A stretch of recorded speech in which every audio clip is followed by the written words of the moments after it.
Nun sewu Bapak Ibu sekalian, monggo dipun sekseni panjenengan sedaya ingkang kepareng rawuh ugi bumi langit nyekseni wonten ing saat menika.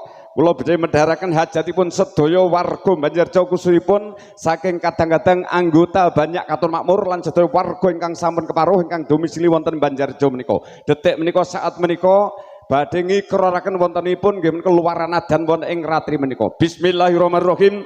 Innama amruhu idza arada sayan ayakullalahu kunono sadurunge jagat digelar Nur Muhammad Besono falyakun ya Rabb. Kula nyuwun kanthi ridho pendingan detik menika saat menika dalu menika ya Allah sedaya sedulur kula ingkang kepareng rawuh wonten menika majelis badhe ngluwari nadaripun nggih menika duk rikala semanten lamun to panjenengan ngijabahi saged barokah lan manfaat lancar sedaya usahanipun saking pihak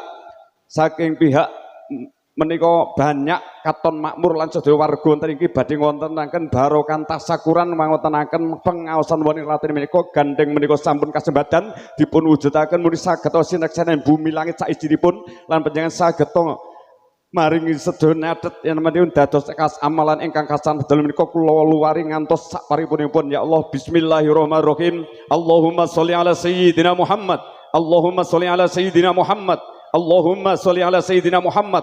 Allahu akbar, Allahu akbar, Allahu akbar. Monggo tarik. Sangat terbatas, mungkin insya Allah mencapai hanya sekitar durasi pun namung jam 2 semalam karena niki boten hiburan wayang semalam suntuk, tapi insya Allah mutu saya adalah siar agama tapi tanpa meninggalkan budaya. Niki tujuan siar agama ben maju, budaya yo tetap lestari. Alhamdulillah. Tujuannya namung niku. Mengke gelar wayang kula rasa suwi-suwi. Si penting mengke pas napa niku pas goro-goro jenengan diberi ngersakaken termasuk inti tausiah ingkang paling kathah menika wonten ing jumeneng wonten ing goro-goro. Mbok bilih sedulur badhe ngersakaken derek dono swara request lagu silahkan kami persiapkan dengan berbagai jenis macam lagu, koleksi-koleksi solawat, gending-gending Jawi, gending-gending tayub, arep njaluk walang kekek, njaluk orek-olek, njaluk gambiongan ada semuanya. Pengen sinom wonten, pengen garap Banyuwangi enten, pengen garap lagu Madura ada, pengen garap lagu Jaipongan Jawa Barat insya Allah saya siapkan. Tujuan saya adalah noponi dakwah ukhuwah Islamiyah, ukhuwah basariyah sekaligus ukhuwah watoniyah dengan tujuan awak ini senenge yoleh, senenge didapat, ilmunya tambah, iman dan takwanya meningkat. Alhamdulillah. Pun langsung tuntut toin, langsung wayangan nggih.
أشهد أن لا إله إلا الله وأشهد أن محمد رسول الله أستغفر الله العظيم أستغفر الله العظيم أستغفر الله العظيم إن الله غفور رحيم. Mikir jalange tambahi.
Jroning makrifatin batinku nyawang kahanan jagat raya wisaya mrihatinake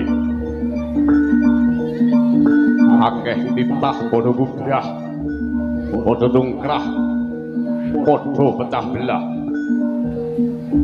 sing alah dikerayak sing sabar kanggo jigar sing mlarat ditutat wong sugih dikuyo-kuyo sing duwe bondo dianggep raja senengane padha mitenah marang sapadaning nitah.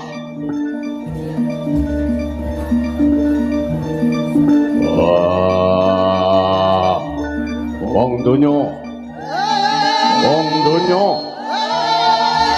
eling padha elingo iki jamane wis tuwa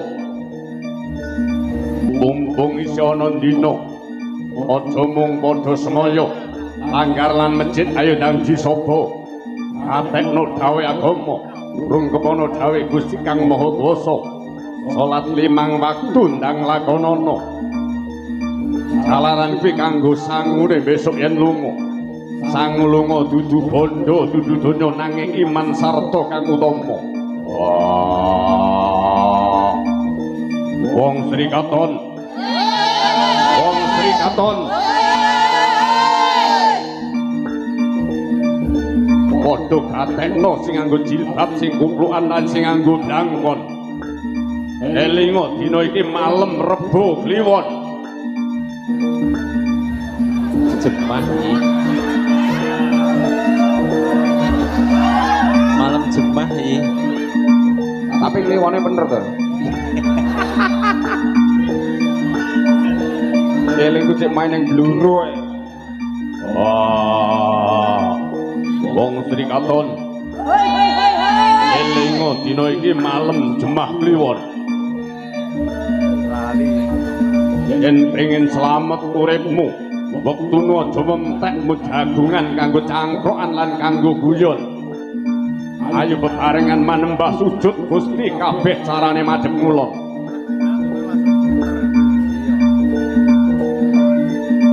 Senajan to tumuju kemajak kebetikan iku ora kudu perlu sing banter nanging alon-alon sing penting kelakon. Wah. Elinga dawuhe para winasis sak bejo-bejone wong kang lali luwih bejo wong kang eling lan wis waspada. Sapa titah kang darbeni sifat milik gendong lali, darbeni sifat adidung adiguna sapa sira saya ingsun ing kono makyune bakal sirna margalayu candrane.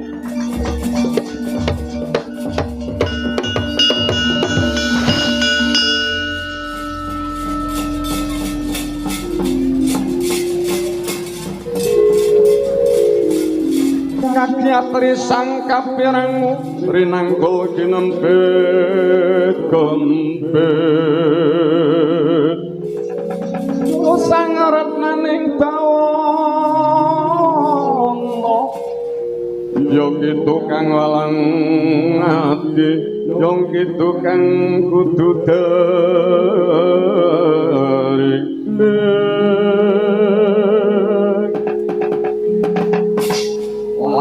wow.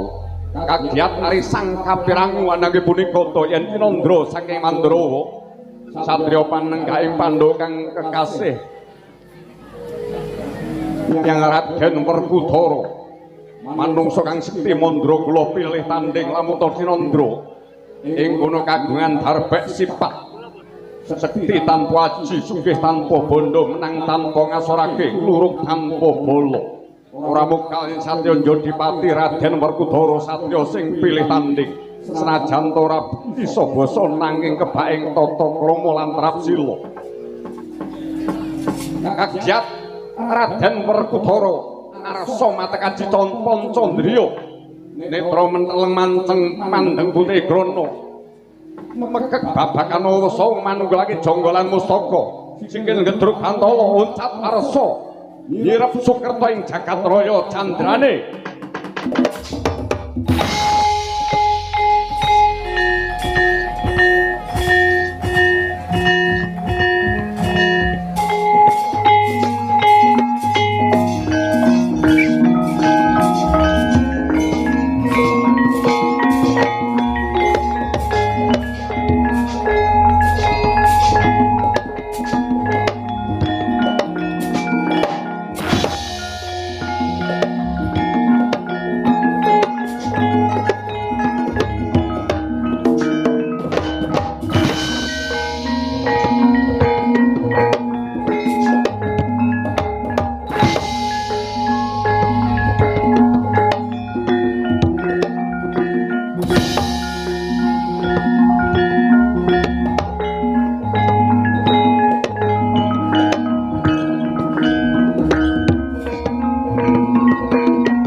sumapan tening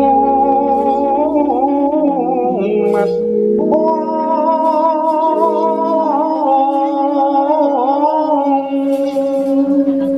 dironon tindak lampahe kinarya suryaning alam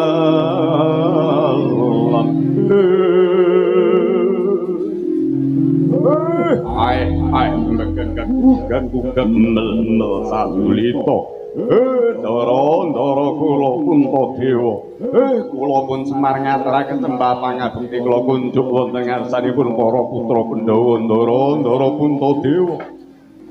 Iya ya Kakang Semar tak tampa bektimu marang para putra Pandhawa ora lewat bali puja pangabekti para putra enggal gageh tampan ana mring Kakang Semar. Kula tampi asta kalih kula simpen jroning kunjung kula Ndara mugi dadosa jimat paripit. Nuwun sewu Ndara ngaturaken sembah pangabekti kula kunjuk wonten ngarsanipun para putra Pandhawa. Iya ya Petruk tak tampa bektimu marang aku ora liwat puja pangestune bendara mbok tampan ana ya Petruk. Nggih kula tampi wonten asta kalih kula simpen jroning manah mugi dadosa jimat paripit Ndara. Iya ya Petruk dikepenakake nggone Siba. Nggih sampun boten kirang prayogi Ndara. Nuwun Kakang Semar kadingaren janur gunung boten katimbalan saking kasatyan Ngamarta sedasipun dengan tindak mriki saking karakadepel wonten parigawin menupun menapa Kakang Badranaya. Sejatosipun sampun dangu kula kagungan niat badhe sowan trepeng kéwon kasatyan Ngamarta.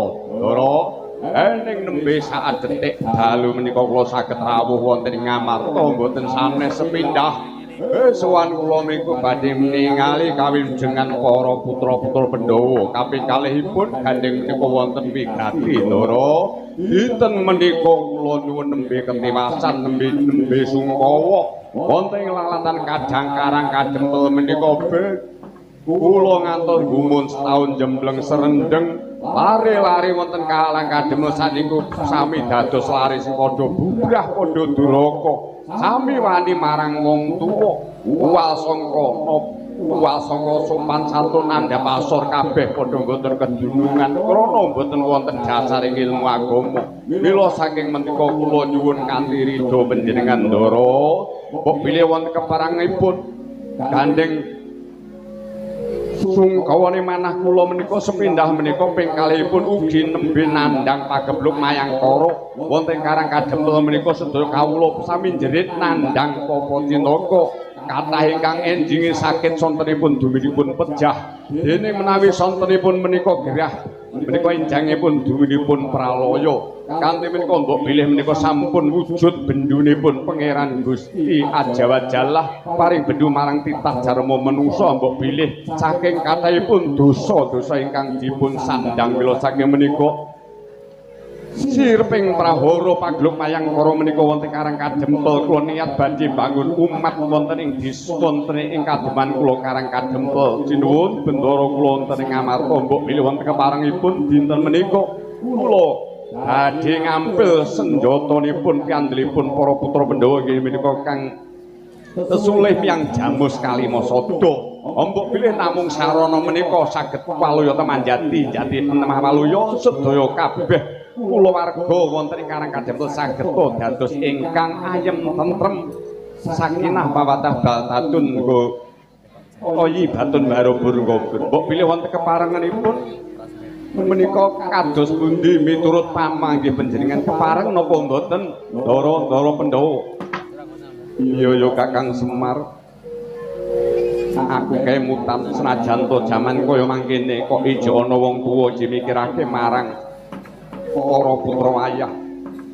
Kaya ngapa lamun para putra wayah ora dipimpin kanthi sabedi-bedi ning kabeh para wong tuwa. Donya iki kakean wong ala nang kelangan wong becik. Mula donya ora saya padhang srawang nanging saya peteng jedet. Awet jangel dandani bocah-bocah cilik niku mula Kakang Semar. Aku ngaturaken gunge panuwun dene Kakang Semar wis kagungan niat kang tulus, niat kang suci. Muga-muga jinangka kang sedya kaesti kang basuki Kakang Badranaya. Gandeng menika kula kemutan awit kuncung tekani gelung Kakang Semar sampun upakara nderek tuturi laku jantrane para putra Pandhawa. Pandhawa kabeh mlebu alas Kakang Semar melu mlebu alas. Pandhawa tirakat, Pandhawa tapa Kakang Semar saandane para punakawan uga tuturi laku jantrane Pandhawa. Ora sak mestine Kakang Semar lampun dina iki sampeyan njaluk pitulungan menawa karang kademel nembe Sukawa nandhang pagebluk Mayangkara ing pangajap pinuwune kabeh para putra Pandhawa uga saged kajembatan apa ingkang dados jinongkonipun Kakang Badranaya. Sok ngono jenengan sampun lila paring-parilah badhe ngampilaken dhateng kula napa mboten kuwatir Den? Mboten wonten kuwatiripun Kakang Badranaya awit menika kagem sedaya kemajengane sedaya putra wayah ing tembe wingkingipun. Inggih menawi ngaturaken sembah pangabukti. Dara Werkudara. Dara Werkudara. Semar ana apa? Sampeyan mun pireng piyambak panjenenganipun barep sampun marangaken kula badhe ngampil Namus Kalimasada. Ya sing ngati-ngati nanging ayo becik kuwi akeh godho lan cobane. Aja kuwatir yen ana apa bae. Rawe-rawe rantas malang-malang putung aku sing ngadepi. Raja cilik ati martak pangestane. Ngaturake sembah pangabekti kunjuk wonten karasipun Raden Werkudara. Kakang Semar.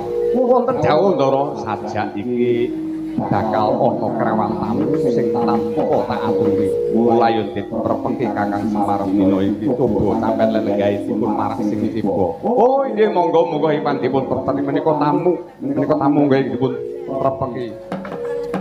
Nuwun kula ingkang nuwun Prabu kula ingkang sowan.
Ngaturaken sembah pangabekti kunjuk Begawan Druna.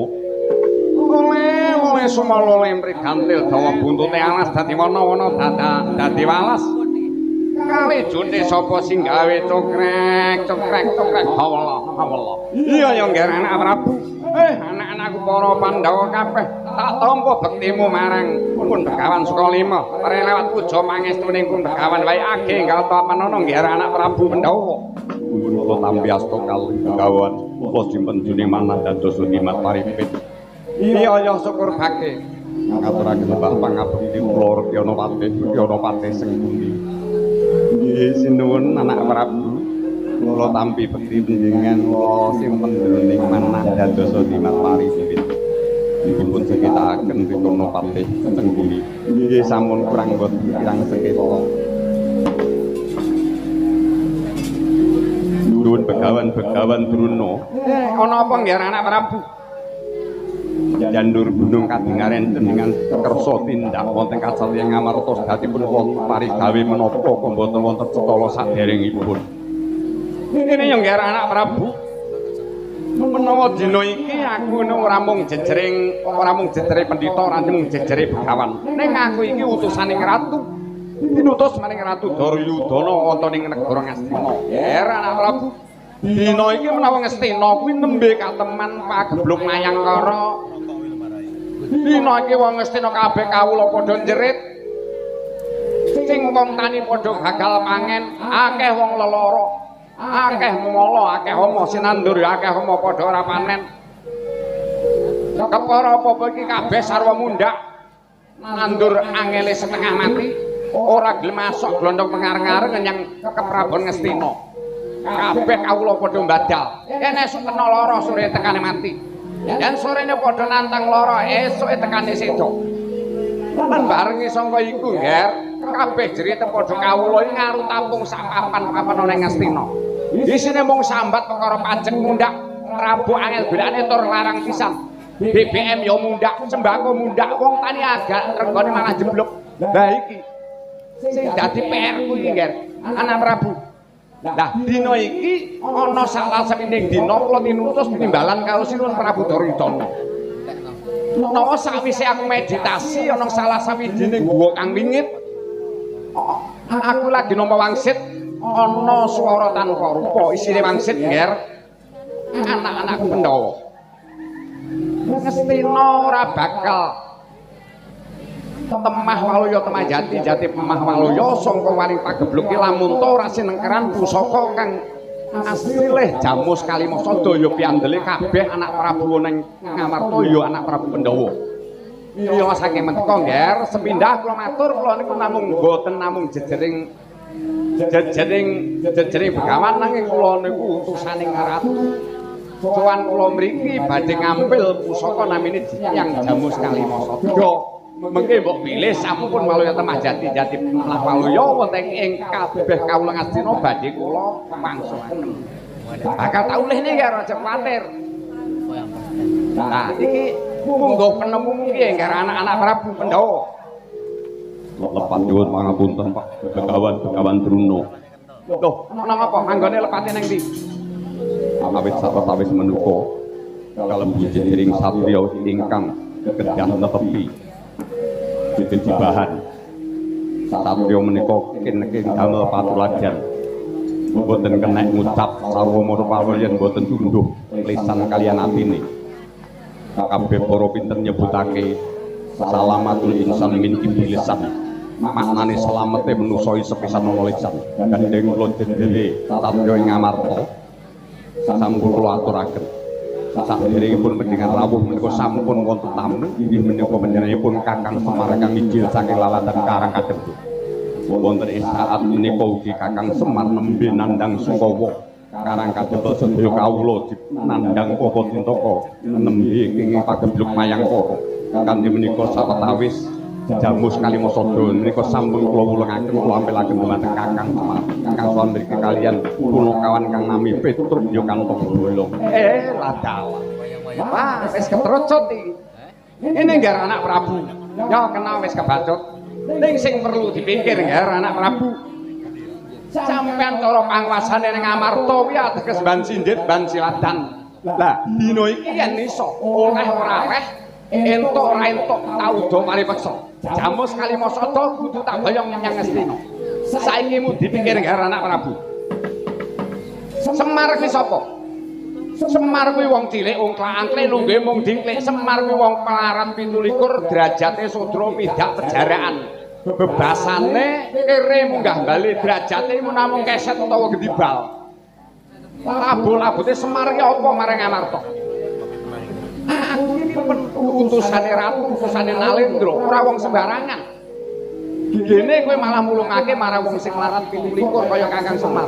Ayo saiki mu dipikir, Nger. Ayo dipikir kanthi peninge nol. Terus banine apa nulungi karo Semar kuwi?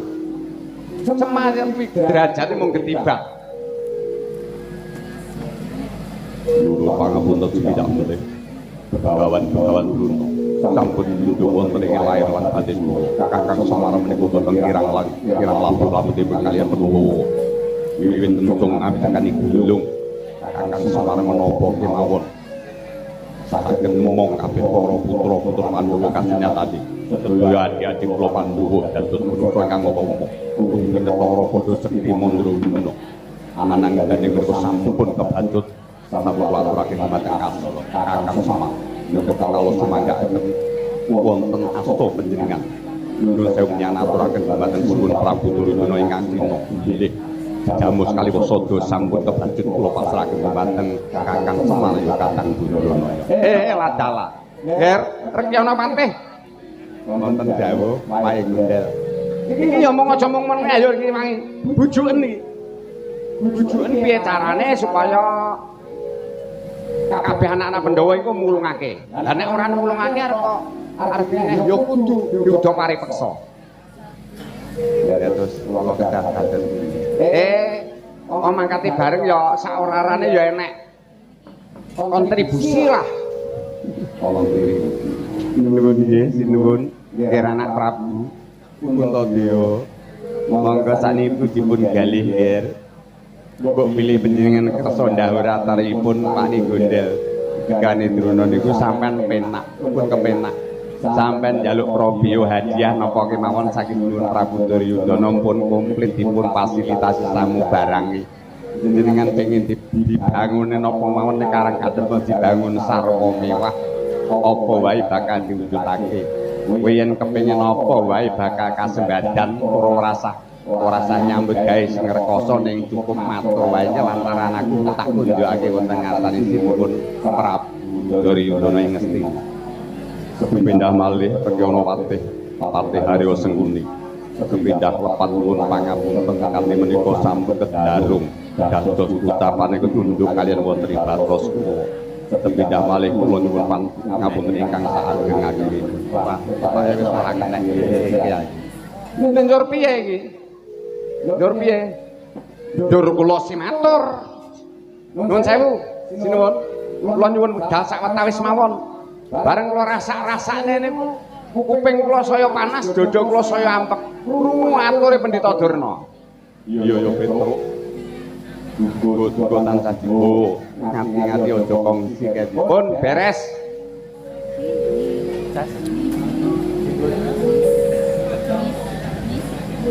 Pendhita Durna. Iki ora pangling Petruk dahalang kadempel. Anak Semar kowe. Ya. Arepnya pemalang krek motomu meteleng. Sugih kendel bandrawani kowe. Saiki ngene no Durna. Ora maido derajatmu kuwi pendhita. Derajatmu iki begawan. Ning kowe rene iki statusmu apa? Dayuh to. Ya, padha karo aku. Wong merjayuh kuwi duwe tata krama, duwe trapsila, duwe sopan santun dianggah ungguh. Matur nyang tuan rumahe kanthi prasaja. Nek sampean jaya kaya samestine, sampean utusane ratu pendhita pisan. Ucapane pendhita, ucapane utusane ratu mara jaya kok unine telanyakan, telonyoran apa meneh kowe statuse pendhita. Apa ya mestine? Panten bener nek Semar bapakku kuwi wong cilik ongklak-angklek, wong melarat. Bebasan lungguh diklik, mangan wae nek perlu nganggo ajang bathok. Tak akoni Durna. Ning ngerti yo. Kowe nek ngampek ngucapake bapak derajate mung gendibal mung keset. Allah tanpa rupa aku ki anake. Petruk kanteng bolong ki anake. Kowe ngerti kowe mesti cilik ora ngaji. Ora paham kowe. Ridho fi ridhol walidaini wa suqali fi suqil walidaini. Ridhone wong tuwa kuwi ya ridhone pangeran. Nesune wong tuwa ya nesune pangeran. Anak endi sing ra lara atine nek wong tuane diucapake ngemi digendibal-gendibale dikeset-keset. Kowe kenek bukti panten bapak semari wong larat. Ning derajate pangeran dawuh innana sanindallahi sawaun. Sak temene kabeh menungso derajate ngersane pangeran wis padha ana Druna. Kowe paham kowe? Ya mesti cilik ora tau ngaji. Ora paham nek menawa adab luwih dhuwur ketimbang ilmu. Kowe duwe ilmu tapi ra ndek adab, unggah-ungguh ra ndek sopan santun, ra ndek dadi pendhita mesti kebijaksanaanmu ora tau pro karo rakyat. Mesti mban sindit, mban siladan. Ya apa ora kowe? Menang. Muni bareng melu-melu. Kowe malah ketal-ketil. Pentelang meripat rumakno.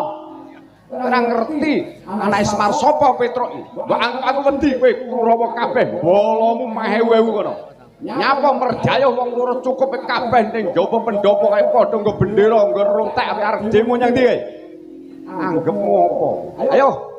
Nek tanah kowe ora mbok urungake bacutmu, kenek kowe nyepelekake wong tuamu. Bapakku Semar kuwi lagi pilek adem panase bingung lah golek nek lah golekne mik sagrib kok. Mbok umpah-umpah ora karo-karuan. Ora trima ngajak pirang perkara kowe nek arep kanu. Kabeh kuwi ora mung perkara kalah menang ning perkara Suba karo Sita. Beneran luput. Ayo dina iki kowe kudu ncat saka keprabon Ngamarta. Nek ora ncat aja takon dosamu. Setan jadi lanet menungso ora tatanan Petruk. Eneng apa? Kowe wani karo aku sing tak bedeni apa? Aku selawase urip ora nate wedi karo sapa wae. Soale aku melarat ki wis apalan nek sugih rong tau. Ngerti kowe? Berarti kowe dadi klilipe Kurawa. Wis arep dadi klilipe arep dadi sandungane ora peduli. Soal ngono titanana Petruk kowe bakal dirangket srimpung sikilmu karo wong Kurawa kabeh. Bakal di sowanake Sinuwun Prabu Duryudana digantung ning alun-alun dibekakak kowe aja takon dosamu ya entenana njaba ling pangindamur legane atiku.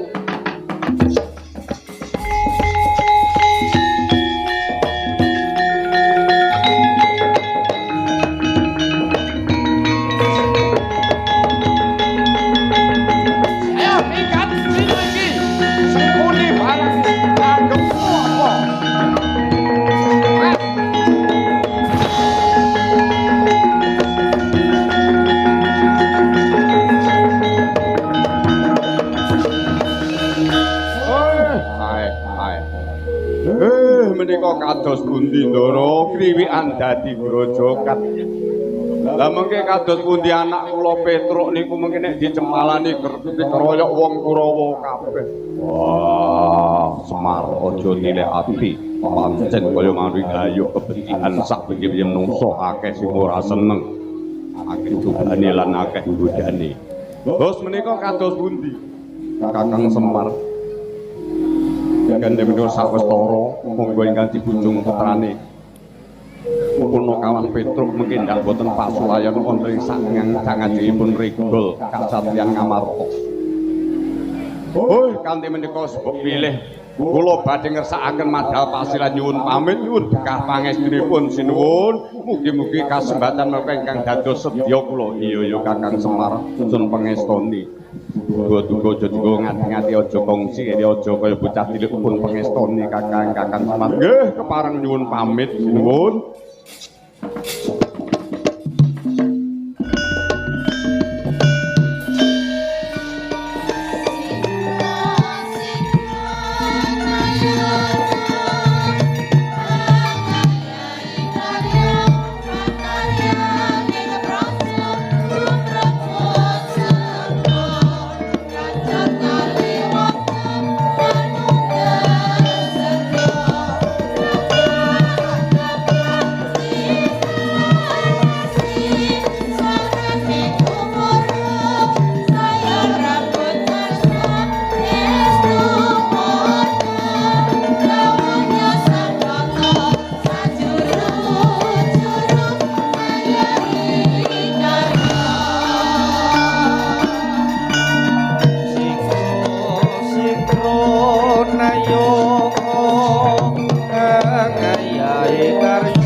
Ngaraboso mungsu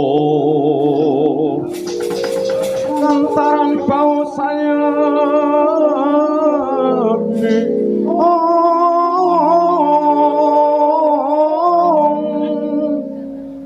sirna madyaning palugon sirna madyaning palugon anak-anakku Prasata Kurawa Durasasana Durmaganti Kotama Citraksa Drasi lan Jayacatra kula wonten dawuh mas paman Arya Semar ngaturaken dawuh lho wonten dawuh napa man bolak-balik kok digelumpuk wae ning parigawe napa niku kawerna ngger dina iki awake dhewe ana penggawean sing ora kena ditinggalake ngger sakwise aku tinusuh karo Sinun Prabu Duryudana lantaran dadi ajudane wae Gondal ya Begawan Sukalima Begawan Drona ora ana paedah kula sowan nang Ngaparta saperlu tinutus Sinun Prabu Duryudana kenen ngampil jamu kalima sada ning jebule tekan kono wis kedisian jenenge Kakang Semar karo anake jenenge Petruk mula dina iki ngger kelilipe Kurawa ora ana liya mung bocah-bocah punakawan ana ing Karang Depel Semar sak anak-anake bisa ora bisa aku njaluk kabeh tulung karo sira kabeh karo anak-anakku Kurawa golek ana punakawan Semar sak anak-anake punakawan lan nandhane kabeh yen perlu rangketen yen kena tuturana saronaris yen ora kena uda paripeksa rangketen ku tak suwunake tak aturake marang Sinun Prabu Duryudana. Oh, saniki dipikir salahe Semar niku sakandhane niku wonten napa to, Mas? Bolak-balik Semar niku jane wong elek. Jane wong apik. Semar niku ora dikaya ngapa iki ditising dewa Ismaya lho. Wah, mulane anake lho kok elek-elek dagelen elek. Petruk Gareng Bagong kabeh apa ngetokne kati asale wah gegilane ngedeni wong sengki kabeh, Mas. Kula mawon yo ngantos mboten kuwawa ngadepi lari-lari kutluk niku. Kowe wedi ateges Mboten kok wedi. Lho nek dipikir melih. Pomo perang nyang Karang Kadempel menang karo bangsane Petruk Gareng Bagong kuwi menang ora kondang kalah kewirangan man. Bandine ora eneng. Bocah iki ora mudeng. Dandine nek iso ngeroyok jenenge Jamus Kalimasada kowe oleh beya siswa karo Jinun Prabu Duryudana gedhe ganjarane nggih. Oh ngoten. Iya, yen kowe manut karo aku saiki manut ora. Ning kalep kula ngeten lho, Mas. Kabeh niku ya sing apik. Kurawa saeniki aja digawe kados Kurawa dhisik. Kurawa dhisik pun kondang, Pak. Kurawa niku wong elek-eleke wong, elek-eleke titah. Lan kula jenenge barisane Kurawa digambarake kabeh karo Njeng Sunan Kalijaga, Kurawa Balakiwa. Balakiwa sing asal usule saka perengkelane Getih Singala lail brual metu 100. Ciri-cirine setan Mas niku. Kurawa kuwi omonge akeh, matane mlorok, untune nyrengeh, omonge akeh di bulan baleni kalah menang nyaruk niku Kurawa, Mas. Lah nek iso Kurawa aja kaya biyen Mas digawe. Kurawa pokoke eneng sengkuni wae teng pundi-pundi donya ora tentrem, isine mukang provokasi, tukang provokator. Lho ngoten niku mari donya ora tentrem iki gara-gara ning sampean lho. Aku iki pating. Purba Asisa ngetina iki duwe kawangsa pati Daya Prabu Muni. Ya yo bener nek pati. Ning ngeten lho Man. Maksude niku kula sithik-sithik wis tau kulino meguru Man. Nggone para alim ulama, para ustad, para kiai kuwi. Kama salil misbaki yudikuli ghairi wa tahrim nafsah le. Kok iso dalil barang. Terus maknane piye?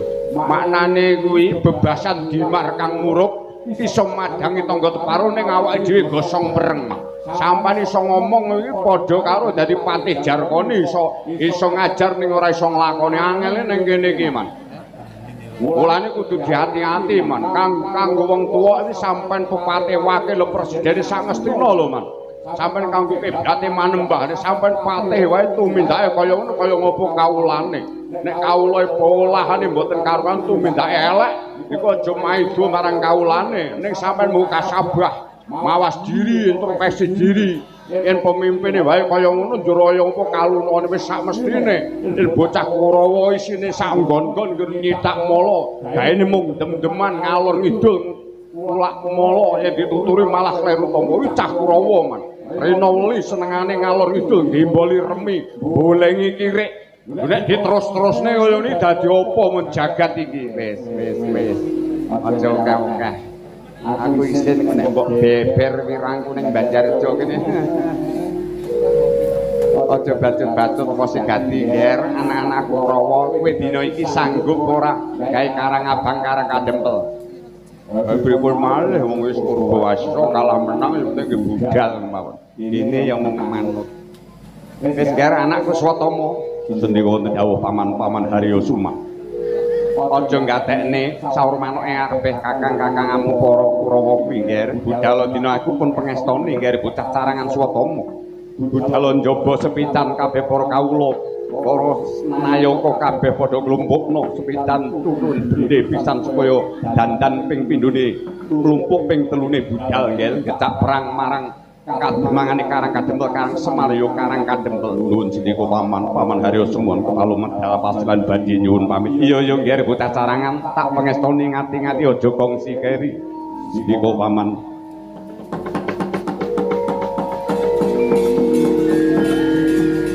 Sang Swatama sigra anata baris wijiku molong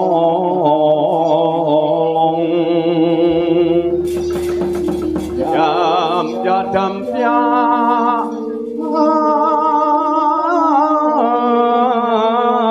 gumregut lampahe binarung swara watang agade lumelar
dhisik dalange menggah-menggah.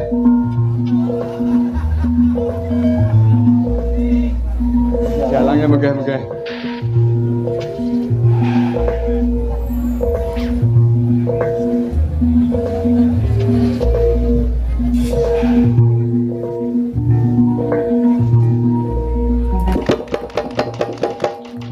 Pasukan.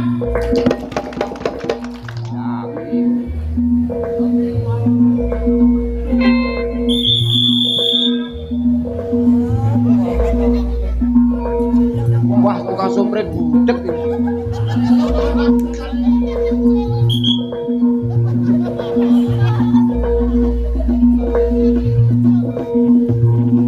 Pasukan yo belakang pelang yo belakang pelang.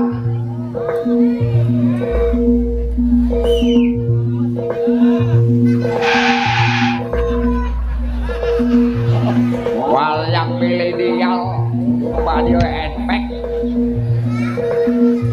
Wah, baru.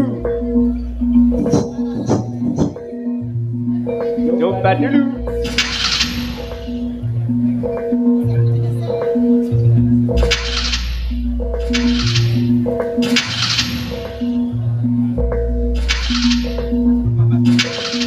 Waduh. Jadi ya wis ludas.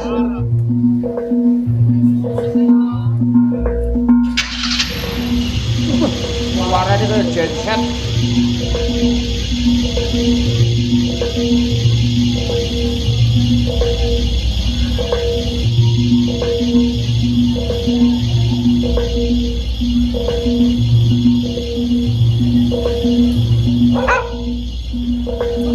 Jalan masih.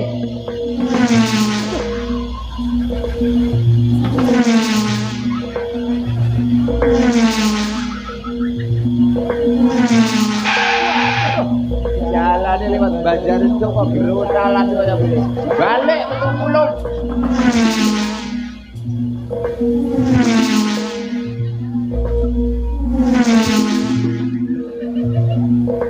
Was. Tolong. Kecelakaan.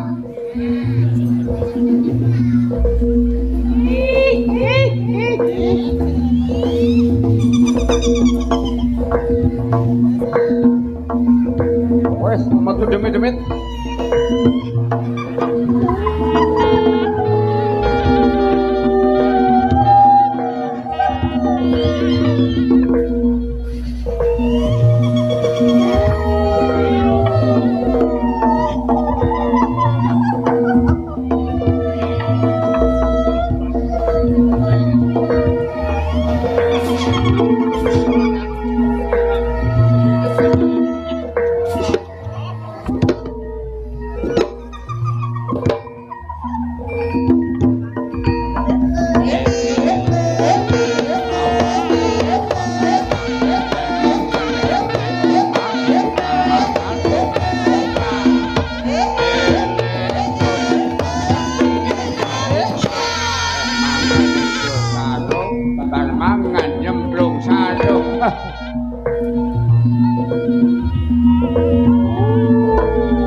Wayang tak udah kok demit tok iku kesuwen.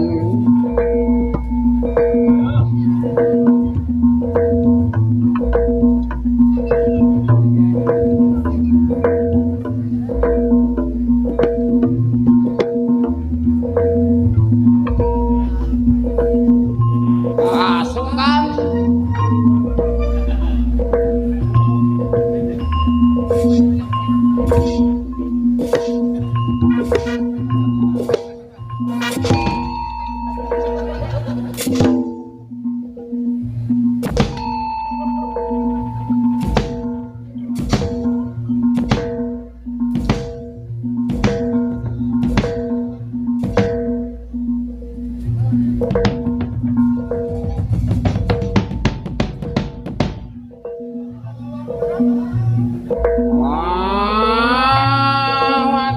ajari Kang Soleman. Pasukan trompet.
Sing ngedrap kupinge budek.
Kadamel Petruk ya anak Semar Petruk ya kandung bolong aku ya ora pangling kowe ngono Kartomarma iya to kowe kekesete Kurawa jeneng Kartomarma Petruk apa sing dadi abamu kowe dina iki kabeh wong Karang Kadempel sak andamu dadi nglilipi Kurawa kabeh gelem ora gelem kowe kudu sumingkir kok kene aja maglah dadi pepalange Kurawa. Kowe yen kena tak elik Saronaris, yen ora kena tak elik kangge aja lakon dosamu Petruk, bakal tak srimpung sikilmu tak rangket gantung ning alun-alun Ngastina. Apa mbak anggap aku iki pitik apa piye? Kowe sugih kendel Bondowani. Neng apa lungguh keselahane Bapak Semar napa kowe kok nganti arep gawe karang abang ning Karang Kadempel dina iki kowe sampe ora mulih aja kakon dosamu mong Kartomarma setan dadi anak menungso ora kowe wani karo aku sing tak wedeni apamu ayo yen kowe ngampek lena pangindamu aja takon dosa. Musuh rasa mbok elingake goblok. Musuh kok dadak dieling-eling kok pangindanmu. Wis saya ngajak pirang-pira, ayo jandon karo aku. Kaya metas guru anyaran. Gurumu sapa? Guruku cukup wong tuaku Bapak Semar. Iya, guruku ya pangeranku. Nek Bapak Semar sing urip aku berarti jende pangeran sing katon. Aku belani wong tuaku jaminane Jannatun Naim. Kira minggat dina iki aja takon dosa setan keparat. Kowe wani tenan ngangklungake janggamu. Ayo, pamit anak bojomu. Tak kirim nyang tunjung akhirat kowe. Ayo maju kan tampano tungkai karto marwa tebat datang ora jengkelan padamu tak sembahi deridran kowe jangkemmu.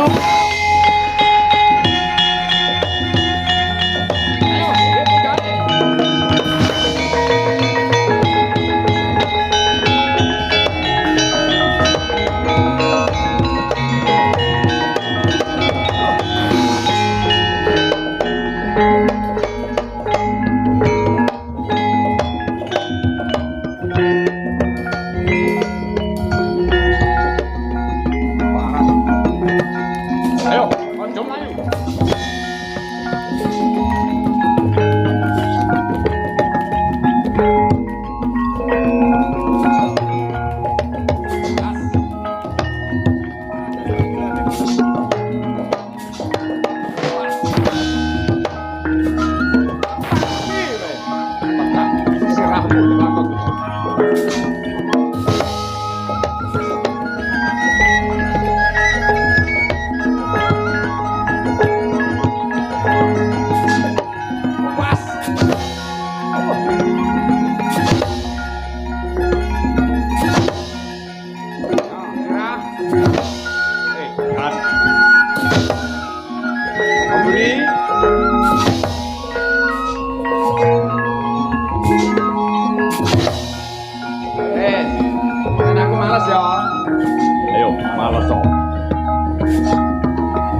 Karang Kadempel ora arek karo Kurawa.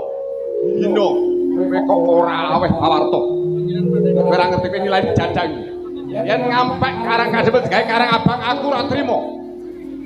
Sapa sing ora arek Karang Kadempel kasane Kakang Semar musuhe Baladewa.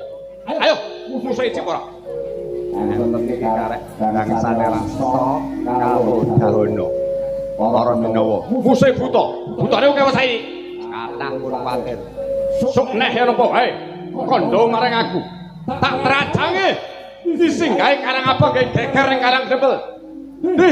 Iki tandingono Prabu Kokrasana Brangwetan ya Baladewa amuk-amuk Suramata Jayamrata ndi butane tunggale tak trajange dhewe.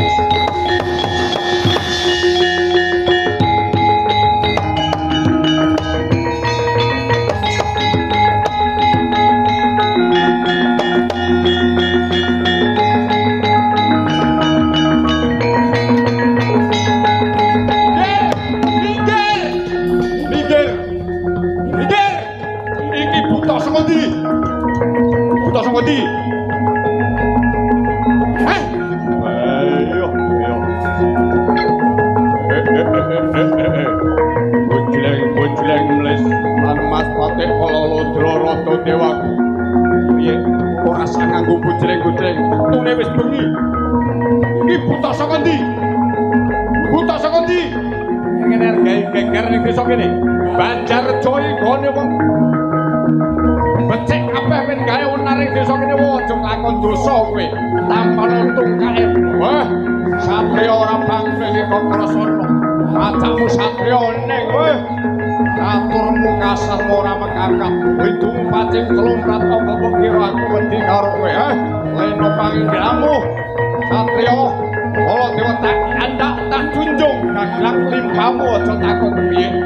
Piye? Arep gaglak kok krasana yo. Gaglaken. Ngono kuwi gamelane irihno saiki. Gamelane irihno saiki. Kene iki tenanan gamelane nyerenge urang-urang. Apa kuwi? Gamelane irihne saiki. Nah, ngono. Kene iki tenanan medhep gamelane urung. Wah iya. Aku iki daleng malih goblok perkara kok iringi. Ngene iki modulasine ora jelas. Dalang wis ngamuk nyang gambeli ra kek ngomong. Ayang ngomong dhewe-dhewe. Hei! Ayo. Minggat ora. Ora minggat jejeli tungkak raimu. Aja kakon dosa. Taun-taun ora malah tak gaglak limpamu aja takon dosa Baladewa. Baladewa. Baladewa. Ayo tak gaglak piye? Yo gaglak. Aduh. Setan jajar kene iki buta kok kalah galak lho. Menungso piye critane konsepe iki mau piye? Ora konsep-konsepan. Pokoke rene kowe gawe onar wae. Aja takon kudu minggat dina iki. Ora minggat aja takon dosa kowe. Buta saka ndi? Aku buta saka Pacetangking. Saka Sepetangking. Ayo balik didongakne. Kabeh warga Banjarjo pengin dadi wong becik lantaran apa wae. Kabeh sedulure sing apik sing elek kuwi dulure. Bolak-balik ning ndi kowe nggon nyitak molo. Kae perkara ora minggat desa. Sangka kene woh tampun utung kae Kokrasana dadi apa kowe? Buta kaya pincuk. Ati. Ning aku.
dalange kesel tenan ngombe neh